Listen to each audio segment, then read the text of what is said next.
Bienvenue à tous sur Medi 1. Selon une déclaration du président rwandais Paul Kagame à l'occasion de l'ouverture de Transform Africa Summit, on ne sait pas encore comment l'intelligence artificielle affectera les emplois existants et quelles seront les préoccupations en matière de sécurité.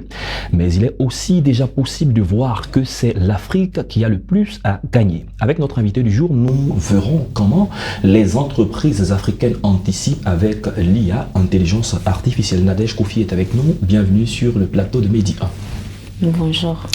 Vous êtes journaliste et directrice de publication. Alors, la semaine dernière, vous avez organisé une sorte de panel en ligne avec des invités, des experts, tant de la Côte d'Ivoire que de l'extérieur, autour de l'intelligence artificielle. Dans quel contexte une telle conférence s'est-elle tenue?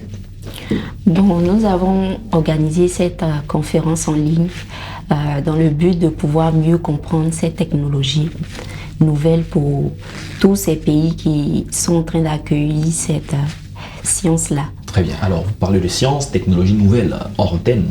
On se le disait, en réalité, la technologie elle-même n'est pas nouvelle. Elle date depuis plusieurs années, sauf que c'est maintenant qu'on a l'impression que les entreprises, tout le monde en a véritablement besoin. C'est quoi l'intelligence artificielle, de façon simple pour ceux qui nous suivent?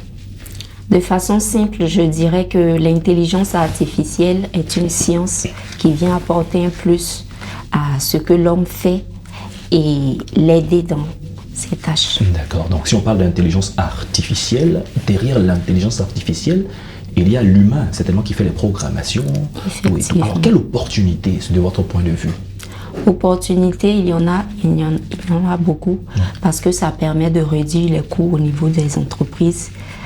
Ça permet aussi de réduire le personnel. Et ça, ce sont des avantages pour les entreprises.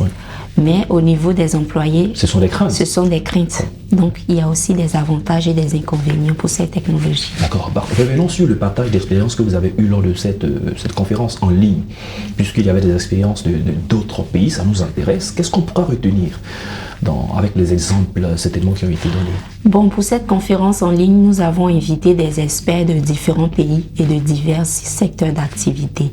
Nous avons eu une dame du Maroc qui est une responsable au niveau des call centers. Et nous avons eu aussi un responsable hôtelier. Nous avons eu un responsable financier pour pouvoir parler. Donc, il y a eu divers secteurs d'activité. Très bien. Au niveau des call centers, comment est-ce que l'intelligence artificielle peut apporter un plus et révolutionner le travail? Moi, je dirais que c'est ce secteur d'activité qui est le plus même avantageux pour cette nouvelle technologie. Donc, ça leur permet de pouvoir déjà même réduire le personnel et de pouvoir adapter avec les différentes stratégies au sein de l'entreprise. Êtes-vous en train de dire que vous soutenez la réduction du personnel? Non, pas forcément. Pas forcément. En tout métier, en toute chose, il y a toujours des avantages et des inconvénients. Donc, on ne soutient pas parce que la science est nouvelle. Nouvelle pour beaucoup de pays. Et ce que je peux encore même vous dire, c'est qu'au niveau de l'Afrique subsaharienne, nous n'avons pas encore commencé cette science-là.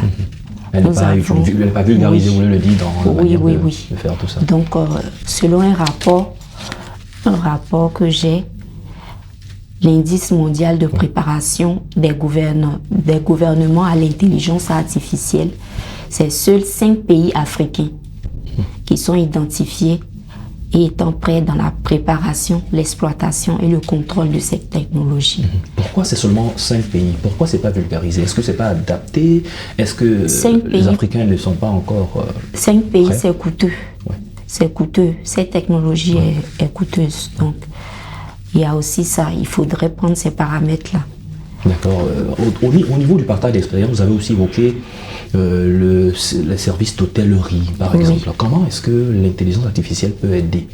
Oui, l'intelligence aide beaucoup. Nous avons eu un partage d'expérience avec un responsable d'un complexe hôtelier à Abidjan de 4 étoiles qui nous a dit que cela va permettre à son entreprise de pouvoir faire des réservations par rapport au décalage horaire qu'il y a pour des personnes qui veulent faire des réservations. De façon concrète, ça se passe comment? Ça veut dire quoi, de façon concrète? C'est-à-dire si la personne peut-être est en Chine et que lui, il est à Abidjan, avec en le train de décalage horaire, dormir, oui. parce qu'à une certaine heure, il va se reposer, il ne va pas rester là. Donc l'intelligence artificielle va venir prendre cette place-là. Alors si vous le dites, ça veut dire qu'il y a un impact économique aussi de l'intelligence artificielle. On parlait tout à l'heure des différentes craintes que certains ont quand l'intelligence artificielle serait susceptible de remplacer les humains. D'autres craintes aussi relèvent le fait qu'il peut avoir des erreurs, des incertitudes. Qu'est-ce que vous dites à ce niveau, au niveau des erreurs éventuelles ou des incertitudes? Bon, au niveau des erreurs, moi je dis, en toute chose, il y a toujours un petit... Donc c'est à nous de pouvoir adapter et de pouvoir... D'accord, si on veut le généraliser sur le continent africain, qu'est-ce que le continent africain gagnerait à adopter de façon massive cette technologie, surtout quand on est à la recherche de l'innovation? Le continent africain veut se propulser dans le développement et se mettre au même niveau que les pays dits développés. Le continent africain a besoin de cette technologie parce que ça permettrait aussi à ce continent-là de pouvoir, au niveau économique, de pouvoir vraiment générer plus dans les divers secteurs d'activité. Mais aussi, il faut aussi aborder le point de la cybercriminalité qui sera aussi... qui va se relever. Donc aussi. On va dire que la cybercriminalité va évoluer au même rythme que le développement de l'intelligence artificielle, parce que cette intelligence, ça va servir probablement aux cybercriminels. Ça veut dire que les questions de sécurité vont se poser, la sécurité des données personnelles, la sécurité au niveau des banques, etc. etc. Donc dans les réflexions qu'on devra mener, il y a des aspects importants à prendre en compte, notamment les questions sécuritaires. Alors un État qui veut vulgariser et se lancer à fond dans une telle technologie, qu'est-ce qu'il faudra, selon vous, de votre point de vue, éviter? Bon, éviter, je dirais, c'est essentiellement s'entourer de personnes expertes. Mais il y a un point focal qu'il ne faut pas oublier, la formation. La formation. Il faudrait se former à cette nouvelle technologie pour pouvoir savoir qu'est-ce qui est bon et comment mener cette science-là. D'accord, très bien. Alors la dernière question, certainement. Alors revenir sur cette conférence en ligne que vous avez eue, c'est une conférence trimestrielle qui est organisée. Quel est le bilan que vous faites après cette conférence et les perspectives? Quel pourrait être le prochain sujet? Le bilan, il est positif. Il est positif en ce sens que ce sont des thématiques riches.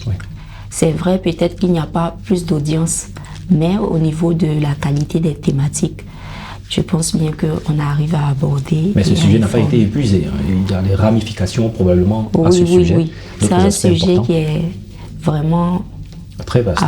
Vaste. Donc on aura plusieurs peut-être thématiques sur cette science-là. D'accord. Je parlais maintenant de perspective. Après ce sujet que vous avez abordé avec des confrères, des experts d'autres pays, quel pourrait être le prochain sujet que vous allez aborder en question de développement? Je vois plus au niveau de l'autonomisation des femmes. L'autonomisation des femmes. Alors, quel aspect précis? En ce moment, quelle est la réalité en Côte d'Ivoire? Quelle est la réalité en Afrique en ce moment? Je vais plus m'accentuer sur le secteur d'activité de l'agriculture. Le secteur d'activité de l'agriculture. Et aussi au niveau de l'agriculture, la technologie, l'innovation est demandée. Donc quand on parle d'autonomisation des femmes, il y va aussi de la formation de toutes ces femmes à la maîtrise de la technologie. Alors, en Côte d'Ivoire, il y a les centres incubateurs, il y a les structures qui rassemblent des femmes. Que pensez-vous de ces initiatives-là, que de donner accès à la technologie aux femmes pour maîtriser leur secteur d'activité? Je pense que ce sont de belles initiatives. Il y a plusieurs entreprises qui se sont emmenées à cette action. Il y a des fondations qui aident ces femmes-là à pouvoir avoir un revenu Très bien. Nadège Kofi, nous sommes à la fin de cette émission. On a eu le plaisir à échanger avec vous sur la question de l'intelligence artificielle pour voir comment les entreprises africaines surtout se préparent pour pouvoir anticiper quand on sait qu'il y a des points positifs et probablement des inconvénients à toutes sortes de technologies qui viennent. Merci d'être passé sur notre plateau. Merci, c'est à vous le merci. C'est la fin de cette émission. Merci à tous de l'avoir suivi. Bonne suite de nos programmes sur Medi 1.